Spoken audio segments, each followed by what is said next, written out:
आप देख रहे हैं इंडिया टाउन न्यूज, भारत की बात। नमस्कार, आप देख रहे हैं इंडिया टाउन न्यूज और मैं हूं आपके साथ कमर गौस।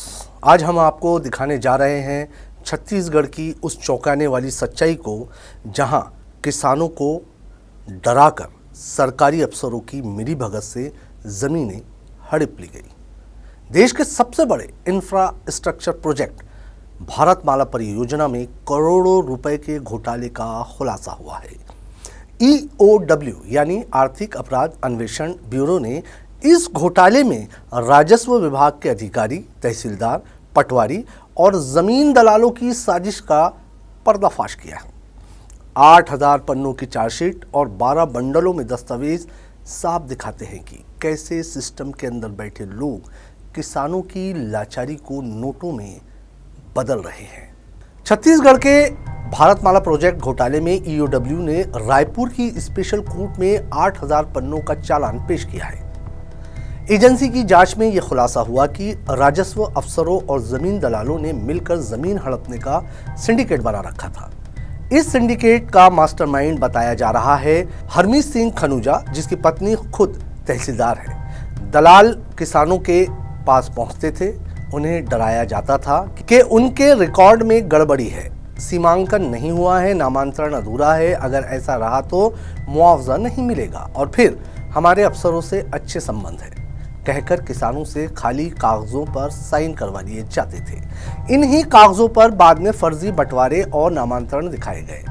बैक डेट में डॉक्यूमेंट तैयार हुए और करोड़ों रुपए का मुआवजा सीधे दलालों के खातों में चला गया। EOW की चार्जशीट के मुताबिक इस घोटाले के जरिए करीब 43 करोड़ रुपए का फर्जीवाड़ा किया गया। एजेंसी ने 10 लोगों को आरोपी बनाया है, जिनमें जमीन दलाल, निजी व्यक्ति और राजस्व विभाग के अफसर शामिल हैं।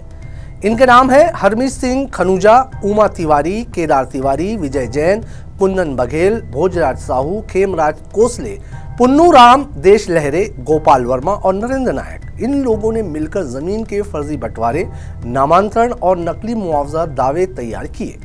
EOW ने तकनीकी दस्तावेज, मोबाइल चैट, बैंक ट्रांजैक्शन और गवाहों के बयान को सबूत के तौर पर चार्जशीट में जोड़ा है। EOW के वकील सौरभ पांडे के मुताबिक पूरे घोटाले को 3 चरणों में अंजाम दिया गया। पहला तरीका, नायक बांधा डैम के लिए पहले ही मुआवजा दिया जा चुका था, लेकिन रिकॉर्ड में हेर फेर कर उसी जमीन के लिए फिर से मुआवजा पास कर दिया गया, यानी एक ही जमीन के लिए 2 बार पैसा। दूसरा तरीका, 2019 की डेडलाइन से पहले का फर्जी विभाजन दिखाकर किसानों को अधिक दर पर मुआवजा दिलाया गया। वास्तव में जमीन का विभाजन हुआ ही नहीं था, लेकिन दस्तावेज में सब कुछ पुराने रिकॉर्ड की तरह दिखाया गया।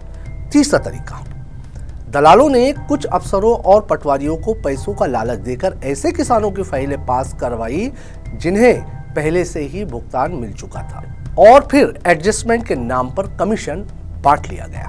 अब आपको बताते हैं कि दलालों और अफसरों ने साजिश कैसे रची। दरअसल दलाल हरमीत सिंह खनूजा ने अपने प्रभाव का इस्तेमाल करते हुए पटवारी, तहसीलदार और SDM से मिलीभगत की। आपको बता दें कि उसकी पत्नी खुद तहसीलदार होने से सिस्टम तक सीधे पहुंचती। हरमीत ने विजय जैन, केदार तिवारी और खेमराज कोसले के साथ मिलकर बैक डेट के फर्जी नामांतरण और बंटवारे के दस्तावेज तैयार कराए। वहीं फर्जी कागजों के आधार पर ICICI बैंक महासमुंद में कई खातों में मुआवजे की रकम जमा करवाई। बाद में RTGS और ब्लैंक चेक के जरिए रकम आपस में बांट ली गई। हरमीत सिंह और उसके परिवार के खाते में अकेले 23 करोड़ रुपए आए। अब आपको बताते हैं कि किसानों को कैसे फंसाया गया। किसानों से कहा गया कि आपके रिकॉर्ड गलत है, मुआवजा अटक जाएगा, फिर हम सब ठीक कर देंगे कहकर उनसे दस्तावेजों पर हस्ताक्षर करवाए गए। कुछ किसानों ने तो बिना पढ़े ही दस्तखत कर दिए, क्योंकि सामने पटवारी और तहसीलदार का नाम था। उन्हें लगा ये सरकारी प्रक्रिया है, लेकिन बाद में पता चला कि उनके नाम की जमीन किसी और के नाम से मुआवजे के लिए क्लेम कर दी गई। कुछ किसानों को तो धमकाकर जमीन छोड़ने तक मजबूर किया गया।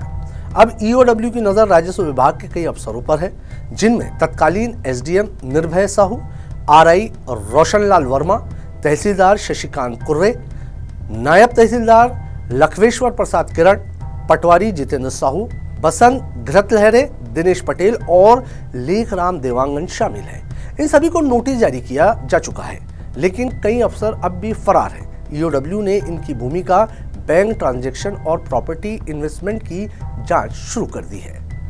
इस घोटाले का एक और दिलचस्प पहलू सामने आया है, महिला आरोपी उमा तिवारी का मामला। उमा तिवारी ने दावा किया है कि जैतू साहू मठ की एक जमीन उसके नाम पर है और उसी पर उसने मुआवजा लिया, लेकिन ईओडब्ल्यू की जांच में खुलासा हुआ कि वो जमीन कभी उसके नाम पर हुई नहीं थी।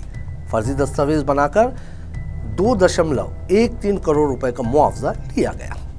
वहीं 13 अक्टूबर को ईओडब्ल्यू ने रायपुर की विशेष अदालत में 12 बंडलों में 8000 पन्नों की चार्जशीट पेश की। इनमें बैंक लेन देन के रिकॉर्ड, मोबाइल चैट, जमीन के दस्तावेज, सरकारी नोटशीट्स, गवाहों के बयान सभी शामिल है। ईओडब्ल्यू का कहना है कि अभी जांच पूरी नहीं हुई है। संभावना है कि घोटाले की राशि 43 करोड़ से भी अधिक हो सकती है। अब सवाल यह है कि क्या ये केवल कुछ अफसरों की गलती थी या सिस्टम के भीतर बैठा संगठित अपराध गिरोह काम कर रहा था।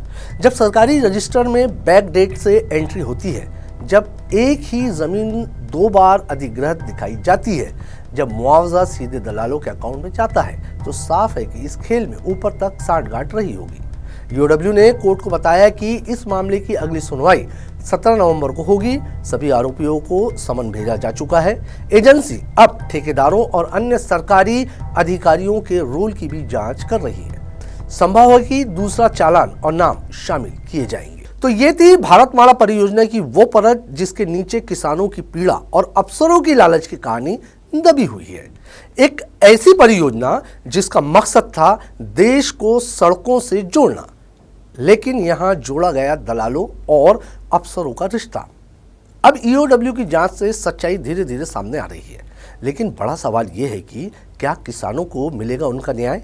क्या इस घोटाले में शामिल अफसरों को मिलेगी सजा, या फिर ये केस भी फाइलों में बंद होकर रह जाएगा? हमारी इस खास रिपोर्ट में फिलहाल इतना ही। मुझे दीजिए इजाजत और आप देखते रहिए इंडिया टाउन न्यूज, भारत की बात। नमस्कार। आप देख रहे हैं इंडिया टाउन न्यूज, भारत की बात।